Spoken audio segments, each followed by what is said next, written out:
क्या कांग्रेस इस बार इस कलह की कोई बड़ी कीमत चुकाएगी? देखिए, कांग्रेस हर बार कलह की बड़ी ही कीमत चुकाती है।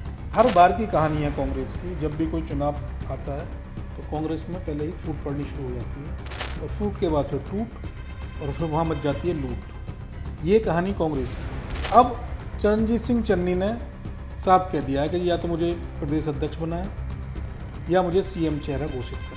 अमरिंदर सिंह राजावड़ी को बदलना चाह रहे थे, लेकिन उसी बीच में पंजाब में कुछ इस तरह का घटनाक्रम हुआ। रणनीति, सबसे पहली बात तो सवाल उठता है उनकी रणनीति पे ही।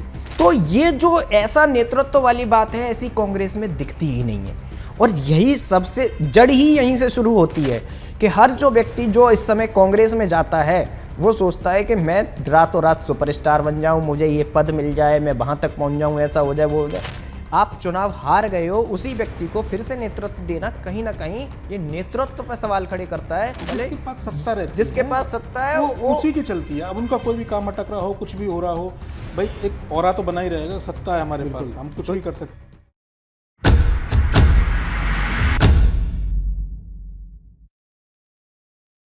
नमस्कार, मैं हूं तरुण झा और आप देख रहे हैं अपना लोकप्रिय शो राजनीति के धुरंधर। राजनीति के धुरंधर में आज बात होगी पंजाब कांग्रेस की कलह की, और इस कलह में कौन निकलेगा धुरंधर, इसका करेंगे हम विश्लेषण अपने साथी पत्रकार कृष्ण कुमार चौहान जी और शिवम यादव जी के साथ। धन्यवाद। चौहान साहब, पंजाब कांग्रेस में एक बार फिर से कलह छिड़ गई है। क्या ये गलती बिल्कुल वही गलती होगी जो हरियाणा में या तमाम दूसरी जगहों पर कांग्रेस ने दोहराई थी? क्या कांग्रेस इस बार इस कलह की कोई बड़ी कीमत चुकाएगी? देखिए, कांग्रेस हर बार कलह की बड़ी ही कीमत चुकाती है और हर बार की कहानी है कांग्रेस की। जब भी कोई चुनाव आता है तो कांग्रेस में पहले ही फूट पड़नी शुरू हो जाती है और फूट के बाद फिर टूट और फिर वहाँ मच जाती है लूट। ये कहानी कांग्रेस की है। अब चरणजीत सिंह चन्नी ने साफ कह दिया है कि या तो मुझे प्रदेश अध्यक्ष बनाए या मुझे सीएम चेहरा घोषित करें। अब कांग्रेस यहाँ के फंस गई है बुरी तरह, क्योंकि जिस तरह से राजा वड़िंग को अध्यक्ष थे, वो उनको अध्यक्ष बरकरार रखा और उनको प्रचार समिति का अध्यक्ष बना दिया चन्नी को। लेकिन चन्नी की अब अपेक्षाएं ज़्यादा बढ़ गई हैं। यही आज से करीब करीब 4 साल पहले, समझ लीजिए 4-4.5 साल पहले, 21 में वही कहानी दोहराई गई थी। नवजोत सिंह सिद्धू को सीएम बनना था, कैप्टन अमरिंदर सिंह को हटाया गया था और नवजोत सिंह सिद्धू को सीएम बनना था, लेकिन राहुल गांधी ने चरणजीत सिंह चन्नी को सीएम बना दिया। बस वहीं से ही कांग्रेस के जो गुटबाजी थी और ज़्यादा बढ़ती चली गई और वो पूरी कहानी अब आकर उसने एक नया रूप ले लिया। चरणजीत सिंह चन्नी एक बार सीएम बन गए। अब उनको लग रहा है कि मुझे ही, मेरे नाम को ही आगे बढ़ाया जाए, मुझे ही सीएम चेहरा घोषित किया जाए या मुझे प्रदेश अध्यक्ष का पद दिया जाए। वो उसी बात पर अड़े हुए हैं और उसी बात को लेकर आज वहाँ इनके घर पर बैठक हुई, जिसमें कांग्रेस के काफ़ी नेता पहुँचे। 3 तो मौजूदा जो विधायक हैं वो पहुँचे और 50 के करीब नेता पहुँचे और कार्यकर्ता तो उनके पहुँचे ही हैं। तो वो कह रहे हैं कि जी मुझे प्रदेश अध्यक्ष बनाए राजा वड़िंग की जगह। अब नवजोत सिंह सिद्धू तो इस पूरी पिक्चर में कहीं है ही नहीं, जो पहले कभी इस पिक्चर में होते थे, तो वो तो बिल्कुल गायब ही हो गए, वो तो अपने दूसरे काम में लग गए। लेकिन चन्नी को एक बार कांग्रेस ने सीएम बना दिया, लेकिन तब वो अपनी कार्यशैली का इतना अच्छा प्रदर्शन नहीं कर पाए क्योंकि कांग्रेस बुरी तरह हार गई थी और वो भी 2 सीटों से चुनाव लड़े थे, दोनों सीटों से चमकौर और भदौड़, हाँ, दोनों सीटों से हार गए थे। अब लेकिन वो इस बार वो इसमें एमपी का जो चुनाव था, ये जालंधर का, हाँ जालंधर का, उसमें जीत गए। तो वो यही कह रहे हैं कि जी मुझे दो, ना तो कांग्रेस में फूट होनी है और फूट की कहानी अब ये लंबी जाएगी, कहाँ तक जाएगी और बीजेपी का क्या रोल होगा वो भी आपको बताएंगे बाद। टूट के बाद फूट। शिवम जी, जो इसमें कहानी छन कर आ रही है कि अमरिंदर सिंह राजावड़ी को बदलना चाह रहे थे, लेकिन उसी बीच में पंजाब में कुछ इस तरह का घटनाक्रम हुआ कि एक जो उनके पैरोकार थे उन्होंने दलील दी कि अगर अमरिंदर सिंह राजावड़ी को हटाया गया तो एक खास बड़ा वोट बैंक जो वहाँ सिख जट का वोट बैंक है वो प्रभावित होगा, वो नाराज हो सकता है, इसलिए इनको कंटिन्यू रहने दिया जाए। और इससे कहीं ना कहीं चन्नी की संभावनाएं को या किसी दूसरे ग्रुप के आगे या किसी दूसरे कैंडिडेट के प्रदेश अध्यक्ष बनने की संभावना को बड़ा झटका लगा। बिल्कुल। आपको लगता है कि कांग्रेस ने जो रणनीति अपनाई वो सही थी और उस रणनीति से ये तो कलह हुई, ये उसका अंजाम है या ये कलह अपने आप में एक जगह तय थी इसकी होनी और रणनीति जो है कांग्रेस आला कमान की सही है? देखिए, रणनीति, सबसे पहली बात तो सवाल उठता है उनकी रणनीति पे ही। ये तो कलह की शुरुआत आज नहीं हुई, इस कलह की शुरुआत तब हो जाती है जब आपका नेतृत्व ही डामाडोल होता है। बहुत सारे स्टेटमेंट आपने देखे होंगे, अगर स्टेट कांग्रेस से बाहर निकल के सेंट्रल कांग्रेस की आप बात करेंगे तो इस पे उंगलियां उठती रहती हैं कि उत्तर प्रदेश प्रियंका गांधी को दे दिया जाए। सेम इसी तरह की खबरें आई जब नवजोत सिंह सिद्धू की पत्नी ने आरोप लगाया कि भैया कुर्सियां बंटती हैं, इतने इतने रुपए में फलानी कुर्सी मिलती है, ऐसा मिलता है, वैसा मिलता है। तो वहाँ पे क्लियर था कि भाई जो भी एम्बिशियस व्यक्ति है, जो भी महत्वाकांक्षी व्यक्ति है और वो चाहता है अपने लिए कुछ करना, तो कांग्रेस में बहुत सारे ऐसे दिग्गज नेता रहे जो साइड लाइन कर दिए गए और आज भी कर दिए गए, और कुछ लोगों ने अपना नेतृत्व ही बदल दिया, बीजेपी में शामिल हो गए। नाम लेने की जरूरत नहीं है। सेम ये यहाँ पे हो रहा है पंजाब में। पंजाब में अब इसका मैं आपको एक छोटा सा एग्जांपल देता हूँ। जब आपका शीर्ष नेतृत्व तगड़ा होता है तो इसको ऐसे समझ लीजिए कि जब इसका महाराष्ट्र से एग्जांपल लेते हैं, शिवसेना में जब तक है ना ठाकरे थे, बाला साहब ठाकरे, किसी की हिम्मत नहीं होती थी कि उनका एक बार पार्टी में आ जाए, साथ छोड़ के जाए। आज की स्थिति ऐसी है, हिम्मत से बढ़ के ये था कि उनका एक कद भी था और Exact, था कार्यकर्ताओं को बांधने मैं का वही एक उसी आकर्षण था उनमें। हाँ, कार्यकर्ताओं को बांधने का जो नेतृत्व होता और है, जीवन भर जो उन्होंने कभी पद नहीं लिया, वो ये एक बड़ा फैक्टर हाँ, वो जो जीवटता होती है कार्यकर्ताओं को बांधने की, हर व्यक्ति को पहचानने की, सुनने की, पद नहीं लिया, सरकारी पद नहीं लिया, बिल्कुल, ये भी उनके कद को बहुत बढ़ाता था। बिल्कुल। तो ये जो ऐसा नेतृत्व वाली बात है, ऐसी कांग्रेस में दिखती ही नहीं है। और यही सबसे जड़ ही यहीं से शुरू होती है कि हर जो व्यक्ति जो इस समय कांग्रेस में जाता है वो सोचता है कि मैं रातों रात सुपरस्टार बन जाऊं, मुझे ये पद मिल जाए, मैं वहां तक पहुंच जाऊं, ऐसा हो जाए, वो हो जाए। चन्नी जी को सोचना चाहिए कि आप एक बार सीएम बन चुके हैं। अभी जो नेतृत्व फैसला ले रहा है उसमें बोलना चाहिए कि मैं उस फैसले की इज्जत करता हूं। इसमें सभी की इज्जत रह जाती है। उसमें एक पॉइंट ये निकल रहा है कि भाई बहुत लंबे समय से राजा वड़िंग थे, फिर से उन्हीं को बना दिया गया, उनकी लीडरशिप में ही पार्टी को जीत नहीं मिली। बिल्कुल। तो ये फैक्टर, इस तरह का इनाम देने की क्या जरूरत है? बिल्कुल ये फैक्ट है। और इस फैक्ट के ही तहत ये जो आज की मीटिंग हुई और ये जो टूट दिख रही है खुलेआम, बीच बीच में भी खबरें टूट के आती रही, ये इसी का कारण है कि आप जिस व्यक्ति की रणनीति से आप चुनाव हार गए हो, उसी व्यक्ति को फिर से नेतृत्व देना कहीं ना कहीं ये नेतृत्व पर सवाल खड़े करता है कि नेतृत्व सही से एनालाइज नहीं कर पा रहा है कि उनको स्टेट में क्या करना चाहिए। और आगे जैसे जैसे चुनाव है, अगर ये जल्दी तय नहीं करेंगे तो हो सकता है चुनाव में फिर से करारी हार का सामना करना पड़े, क्योंकि हमेशा विपक्ष लेट हो जाता है अपनी चीज़ों को करने में, चाहे वो गठबंधन बनाना हो, चाहे कुछ भी करना हो। इस तरीके की चीज़ें बहुत टाइम से पहले कर देनी चाहिए, जिससे कि कोई भी कार्यकर्ताओं में शंका या महत्वाकांक्षा के लिए जगह ही ना बचे। एक और बराबर पहला घटनाक्रम आज हुआ जो इसी से जुड़ा हुआ है। सुखजिंदर रंधावा अमित शाह से मिले। हालांकि उन्होंने बाहर आकर कहा कि वो पंजाब एक सरहदी राज्य है और वहाँ की सीमावर्ती सुरक्षा के मुद्दे पर मिलने गए थे, पर राजनीति में बिटवीन द लाइन समझा जाता है। बिल्कुल, जो कहा गया है उसे नहीं, जो कहा नहीं गया है उसे ज़्यादा समझा जाता है। तो आपको लगता है कि कांग्रेस आला कमान से बड़ी रणनीतिक चूक हुई है? और चूक के साथ साथ अगर रंधावा बीजेपी के खेमे में जाते हैं तो चन्नी के पास क्या विकल्प बचेगा? देखिए, चन्नी के पास तो विकल्प भी उन्होंने कह दिया, प्रदेश अध्यक्ष जो बीजेपी के, उन्होंने कह दिया कि भाई चन्नी जी का स्वागत है बीजेपी में। उन्होंने साफ कह दिया कि उनका स्वागत है। तो स्वागत है इसका मतलब है कि भैया अगर कुछ होता है तो ये बीजेपी में ही जाएंगे। और सुखजर्दन सिंह रंधावा का बहुत सीनियर नेता है, बहुत शायद राजस्थान के वो भी हैं, प्रभारी भी है, तो डिप्टी सीएम रहे हैं, तो बहुत सीनियर नेता हैं। अगर वो सीनियर नेता अमित शाह से मिल रहा है और जब उनसे सवाल पूछा जाता है कि आप किस लिए, किस वजह से मिल रहा है, हालांकि तो जिन्होंने भलाई सफाई कितनी वीडियो खंडन किताबी किया हो, लेकिन साथ साथ उन्होंने जताया कि वो नाराज भी हैं और उनकी नाराजगी है। उन्होंने पंजाब के हालात सवाल पूछा गया तो उन्होंने कहा चन्नी और राजा वड़िंग से पूछिए अब जाके। तो इसका मतलब कुछ ना कुछ तो अंदर खिचड़ी पक रही है। अगर अमित शाह से मिलने गए हैं तो कुछ ना कुछ एक कहीं है, कुछ अगर टूटेंगे तो ये बीजेपी में ही जाएंगे और बीजेपी इनको ले भी लेगी, क्योंकि बीजेपी का वहाँ इतनी मजबूत पार्टी नहीं है। अगर ये बीजेपी का खेमा जो बढ़ेगा। एक मैं नेतृत्व की बात जो कर रहे थे, नेतृत्व अगर शक्तिशाली हो तो पार्टी को बांधे रखता है। कांग्रेस की सबसे बड़ी दिक्कत यही रही है कांग्रेस में आप लगा लीजिए, अगर गांधी परिवार का कोई अध्यक्ष रहता तो थोड़ा रहता है कि भाई नेतृत्व मजबूत है, अगर वो किसी और को दे दिया जाता है तो वहाँ मामला फंस जाता है। और अभी काफ़ी दिन से आप देख लीजिए कि मुझे लग रहा है कर्नाटक वाला जो फॉर्मूला है कांग्रेस का वही ठीक बैठा है।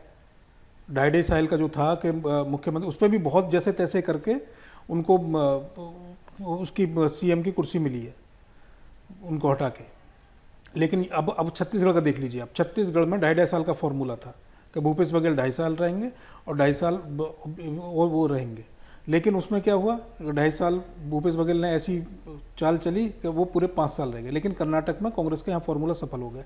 असम की देख लीजिए, असम में पार्टी कैसे टूटी थी, आज वहाँ मुख्यमंत्री कांग्रेस से ही गए हुए मुख्यमंत्री वहाँ बन गए। तो इस तरह कांग्रेस का हर जगह जाके फॉर्मूला फेल हो गया। अब पंजाब के अंदर भी यही कहानी होने वाली है। पंजाब में कांग्रेस के जैसे अभी बात कही जा रही है कि पंजाब में कांग्रेस अच्छी खासी ढंग से लड़ेगी और जीत की संभावना है कांग्रेस की।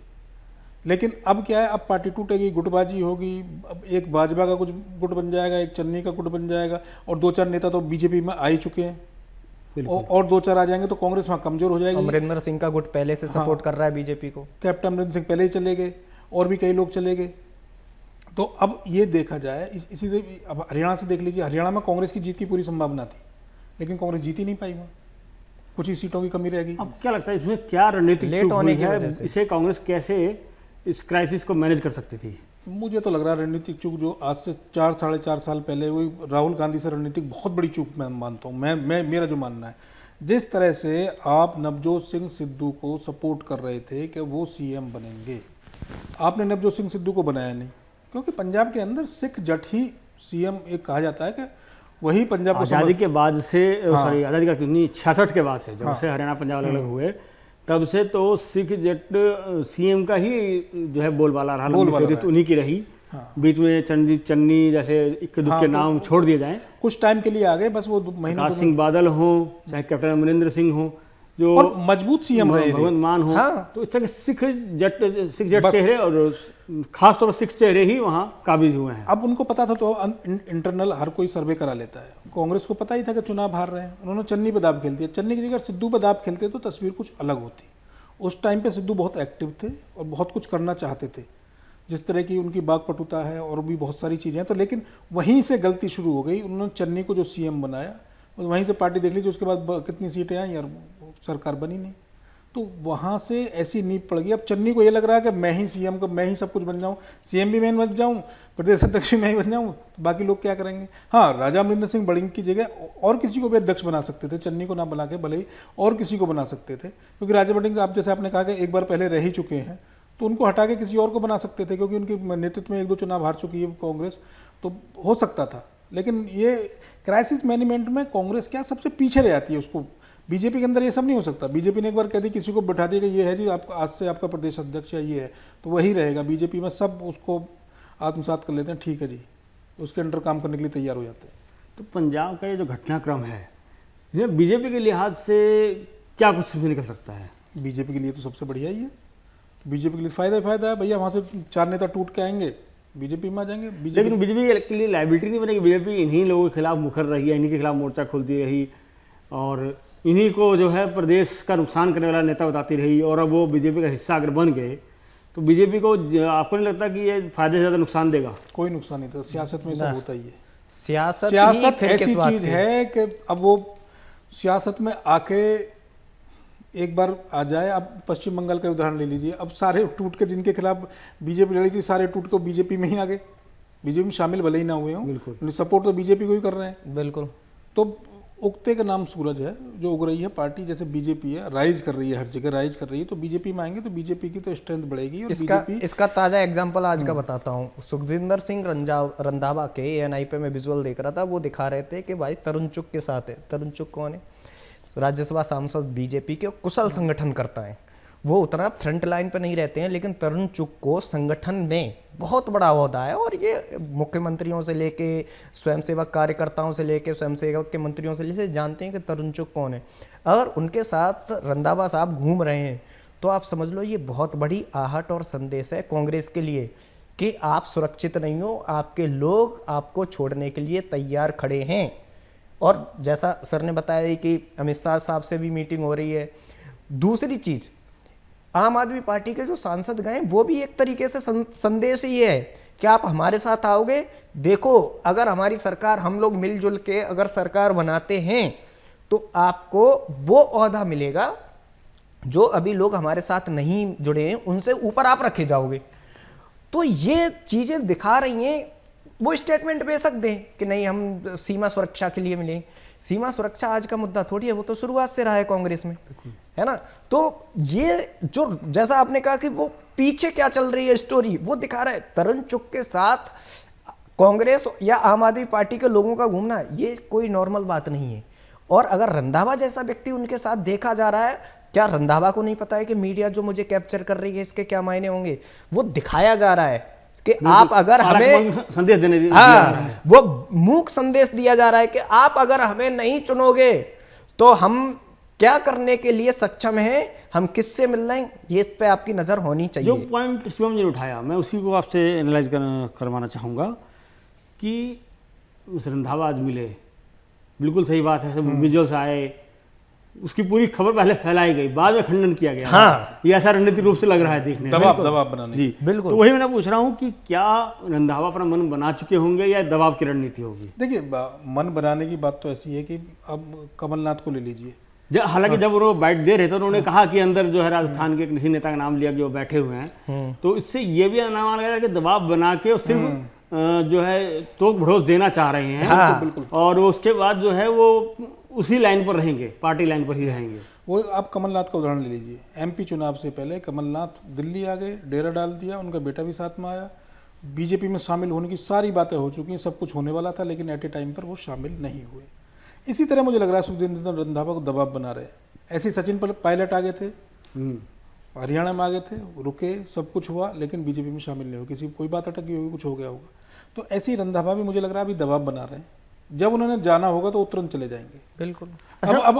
एक चीज और मैं इसमें जोड़ना चाहता हूँ, इसमें एक चीज जोड़ना, जब तक ये लोग कांग्रेस में या किसी और पार्टी में, तब तक इनकी इतनी महत्वाकांक्षाएं नहीं रहती। और बीजेपी मतलब वहाँ महत्वाकांक्षाएं होती हैं, लेकिन बीजेपी में आने के बाद ना तो उन्हें कुछ पद चाहिए, लगातार कांग्रेस की तरफ से ये तंज में कहा जाता है ना कुछ जब तक सब कांग्रेस में सबको सीएम ही बनना था, वहाँ गए तो जो मिल गया सो ले। वही जानना चाह रहा हूँ, मान लीजिए कि रंधावा गए भी होंगे बात करने अगर इस सिलसिले में, बीजेपी के पास रंधावा को देने के लिए क्या है, क्या ऑफर दे सकती है बीजेपी रंधावा? देखिए, बीजेपी कुछ भी ऑफर दे सकती है। और चन्नी को भी मान लीजिए जो मुख्यमंत्री रहे हों, राय मुख्यमंत्री बनने की है, बीजेपी किसे मुख्यमंत्री बनाएगी, बीजेपी कल को उस स्थिति में आएगी या नहीं आएगी, तो दूर की कौड़ी का सवाल है।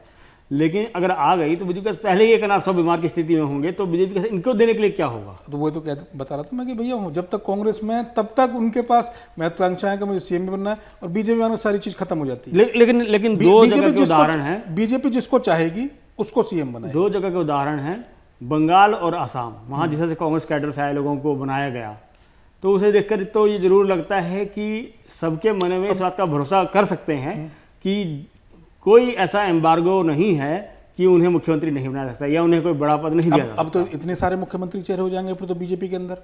भाई राघव चड्ढा, चन्नी, अगर चन्नी आते हैं, सुखदेव सिंह रंधावा, और बीजेपी के खुद के 2-3 नाम हैं, तरुण चुग हैं, रंधावा भी, रवनीत बिट्टू हैं, अमरिंदर सिंह जी हो गए, वो भी कम थोड़ी। रंधावा भी खुद जो हैं लोकसभा के सांसद हैं, तो ऐसे में लोकसभा से इस्तीफा देना पड़ेगा। तो क्या संभावना देखकर जा रहे हैं? चुनाव तो लड़ ही लेंगे ना भाई, विधानसभा के तब तक तो रहेंगे, चुनाव तो लड़ ही लेंगे।